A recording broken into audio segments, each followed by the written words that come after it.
puis le garde des Sceaux, Éric Dupond-Moretti, qui a dit, Jade, ce week-end, qu'il fallait sanctionner les parents d'une manière générale. Pas si simple en réalité. Non, pas si simple à mettre en œuvre. Vous avez quand même un tiers des personnes interpellées qui sont jeunes, voire très jeunes. Donc la question est légitime, question que remet sur la table le ministre de la Justice, Éric Dupond-Moretti, sur notre antenne. C'était samedi, écoutez. Ça me paraît essentiel de rappeler que les parents qui ne s'intéressent pas à leurs gamins, qui les laissent traîner la nuit en sachant où ils vont aller quand ils ont 13, 14 ans, ils encourent 2 ans de prison ferme et 30 000 € d'amende. Alors ça, c'est un serpent de mer qui ressort dès que des mineurs sont mis en cause, sauf que si ça ressort à chaque fois et qu'à chaque fois, ce n'est pas mis en place, c'est bien pour une raison. Il se base sur quoi, Éric Dupond-Moretti?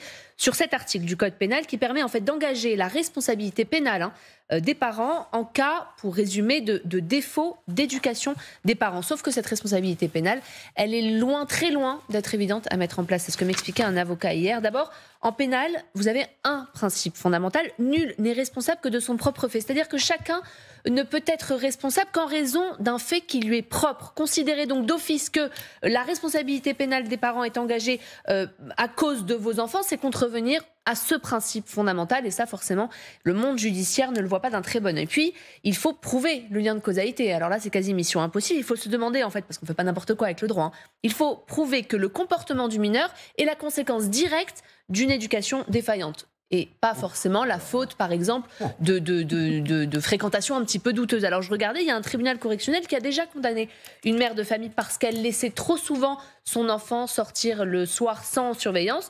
Donc ça arrive, mais la peine prononcée à ce moment-là a été quasi nulle parce que la mère de famille travaillait et qu'elle élevait seule ses 3 enfants. Donc beaucoup d'efforts à ce moment-là et beaucoup de moyens mobilisés pour finalement pas grand-chose. Ouais, reste la responsabilité maintenant civile des parents. Civile des parents, effectivement, beaucoup plus facile dans les faits à mettre en œuvre. Le ministre le dit d'ailleurs, une simple amende pourrait être beaucoup plus courante qu'une condamnation ferme. On entend souvent, par exemple, demande à ce que soient supprimées les aides aux parents. Alors j'ai retrouvé pas mal de cas où les maires avaient pris cette décision. Dans les Yvelines, par exemple, l'ancien maire Carl Olive avait décidé de supprimer les aides aux familles de mineurs délinquants. Mais c'est pas le seul, il est arrivé exactement la même chose à Draveil en 2005, dans la région lyonnaise en 2018, à Valence en 2020.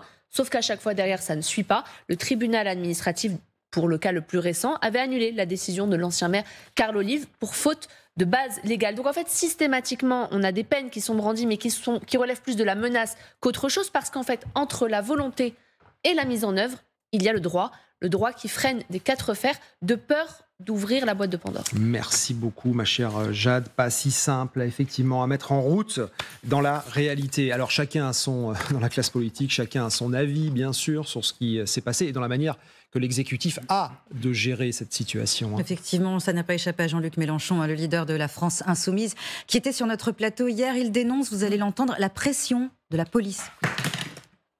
Aujourd'hui, le pouvoir politique, voici ma thèse, ne contrôle plus la police dont le syndicat majoritaire s'exprime de cette manière. C'est la police qui fait peur au pouvoir. Vous avez interrogé, vous autres journalistes, Monsieur Darmanin, le ministre de la Justice, et je ne sais combien d'autres. Qu'ont-ils dit? Un seul a-t-il condamné ces propos? Un seul a-t-il dit « j'appelle la police au calme » ? Non, aucun. Pourquoi? Parce qu'ils ont peur, monsieur Gindre. Ils ne les contrôlent plus. Ils ont peur de quoi? Ils ont peur comme monsieur Castaner, qui le jour où il a dit qu'il était contre les clés d'étranglement, 48 heures après n'était plus ministre. Ils ont peur d'une troupe qu'ils ne contrôlent plus et qui est, elle, l'auteur de ces débordements.